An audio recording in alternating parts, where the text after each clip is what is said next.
Hi, on from Mum's garden, and today we're going to venture outside into the outside world, and we're going to be doing a bit of tidying up because it's November and everything's looks like it's been hit by a bomb, to be honest. So we're going to get out there, get rid of some of the trash, may even chop down the Paulownia trees, and wrap a few things up and just make the garden ready for winter. So let's see how it goes. I need my hat first though, because it's going to be cold out there. It's going to be wet as usual, so we'll get hat, gloves on, and we're ready to go. So let's have a look in the garden and see what we're up against. Pretty much I've been filling up the green bins every time I've been taking the leaves out there. Tend to put them actually in the compost bin, but that's pretty full anyway, so I can't fit any more in there. Also, previous years I've just swept them up into the borders as a good mulch. What I find there is that I just get inundated with slugs and snails basically the next year. So if you weren't there for Slugfest 24, here's a little recap. One day I walk outside my back door and what do I see? Thousands of them, all over the garden. Mr. Slug and all his mates decided to come round, and they all had a big party basically on my lawn. And I think probably because it's quite a lush garden in the summertime or in the early spring, they just decided to munch on all my hostas and eat all those. And so I decided to pick them up, put them in a bucket, and take them down the road and basically release them into the wild. So good luck, sluggies. We'll see you next year. Hopefully not.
Try just a taste, and you know they will be slaves if you let them inside. They don't ever go away. They wanna drive you that way, and you wanna misbehave if you let me inside. They don't ever go away.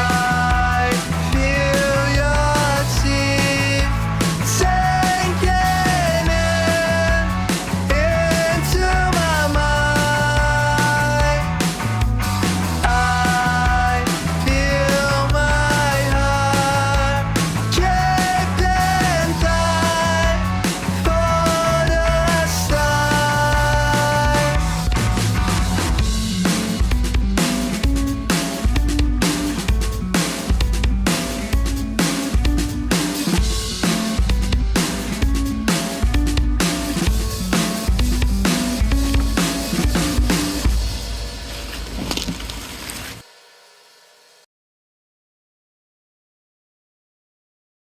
Check out my guns. What do you think to this, eh? This is a gun relief. And they do get pretty massive. I might have gone over and some of the old leaves have already dropped off. And we're going to take this one off, have a look, give it a measure, see what it looks like.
So this is my Faaaatsiiiaaaa plant, and anytime I want to cut it back, because it's getting a bit overgrown, and they are awesome plants by the way, they look well good in your garden. Anytime you want to cut it back, I usually take a few cuttings with it.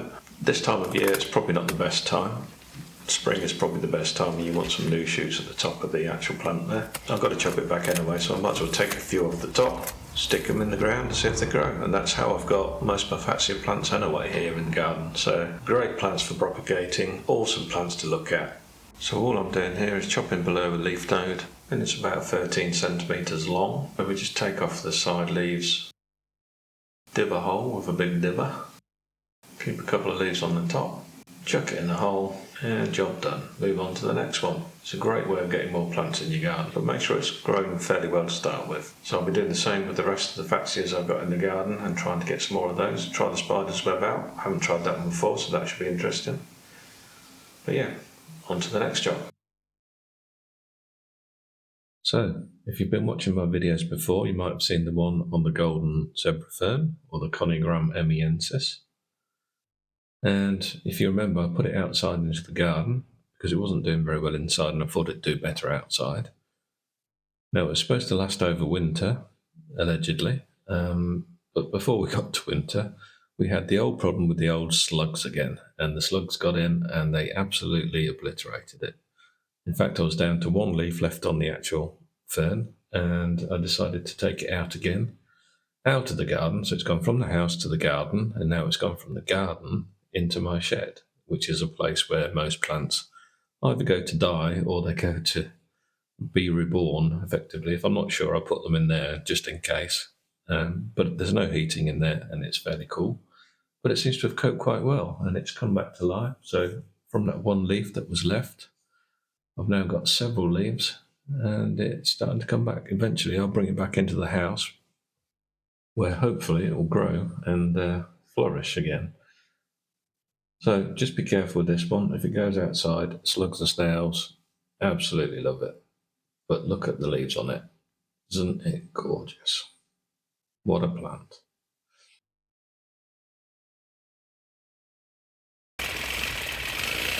So now we're going to move on to the Paulownia. I'm going to do some chopping. So here's the small one, the smallest Paulownia I've got in the garden. Now it's important to remember, these Paulownias, that is just 1 year's growth. Amazing. I've also got a video on how it grows. If you want to see the video, check out my channel, On's Garden. I did a time lapse of the actual Paulownia growing. It shows you just how quick these things grow. So every year you chop them down at the end of November, and they come back the next year and they do a whole year's growth again.